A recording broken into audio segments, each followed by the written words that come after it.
akhirat kelak, ahli solat akan membawa pahala solatnya, ahli puasa akan membawa pahala puasanya, ulama dan ahli ilmu akan membawa pahala ilmunya, ahli Al-Quran akan membawa pahala tilawahnya, sementara ahli sedekah akan membawa semua pahala ahli solat, ahli puasa, ahli ilmu dan ahli Al-Quran.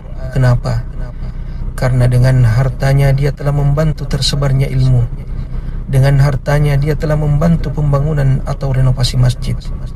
Tempat ahli solat melakukan solat. Tempat ahli ilmu mengajarkan ilmunya. Tempat para penuntut ilmu belajar dan bermajlis. Dengan itu dia meraih pahala orang-orang yang solat, orang-orang yang mengajarkan ilmu dan belajar serta bermajlis ilmu. Dengan hartanya dia memberikan makan orang-orang yang berpuasa. Dengan itu dia meraih pahala orang yang berpuasa. Dengan hartanya dia telah mencetak serta menyebarkan Al-Quran dan kitab-kitab para ulama. Semua pahala mereka akan diraih oleh ahli sedekah. Wallahi, demi Allah, kelak di akhirat ahli sedekah adalah orang-orang yang bahagia dengan pahala sedekahnya, pahala besar yang dia tidak sangka-sangka. Allah Azza wa Jalla berfirman, "Mathalul ladzina yunfiquna amwalahum fi sabilillah kamathali habbah anbatat sab'a sanabila fi kulli sumbulatin mi'atu habbah wallahu yudha'ifu liman yasha' wallahu wasi'un alim." Perumpamaan sedekah yang dikeluarkan oleh orang-orang yang menafkahkan hartanya di jalan Allah adalah serupa dengan sebutir benih yang menumbuhkan 7 bulir. Pada tiap-tiap bulir 100 biji. Allah melipat gandakan ganjaran bagi siapa yang dia kehendaki. Dan Allah maha luas karunia-Nya lagi maha mengetahui. Al-Quran Surah Al-Baqarah ayat 261. Betapa besar pahala bagi mereka yang berinfak di jalan Allah Azza wa Jalla. Allah melipat gandakan ganjaran bagi siapa yang dia kehendaki. Sungguh Allah maha luas karunia-Nya lagi maha mengetahui.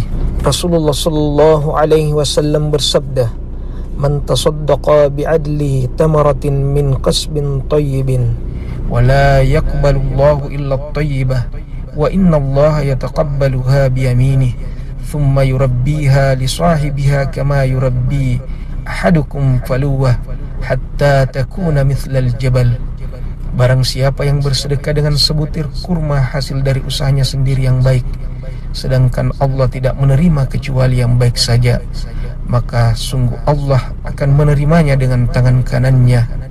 Allah akan memelihara dan mengembangkan pahala sedekah tersebut, sebagaimana salah seorang di antara kalian memelihara dan membesarkan kuda kecilnya, hingga kelak di akhirat tiba-tiba dia melihat pahala sedekah sebesar gunung.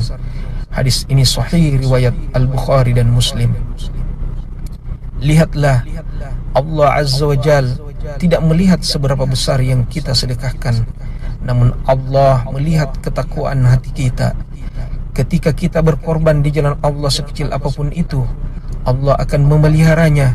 Allah akan mengembangbiakannya menjadi besar, jauh lebih besar dari yang kita bayangkan.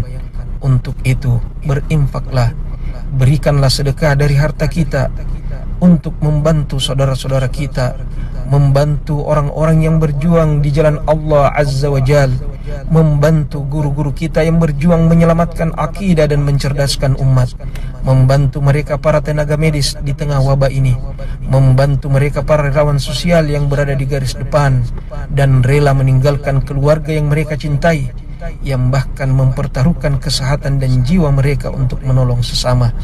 Saudaraku, ambillah bagian, jangan pernah ketinggalan, jangan pernah menyesal ketika orang-orang bahagia dengan pahala sedekahnya, sementara kita hanya meratap penuh sesal. Na'udzubillah min dzalik.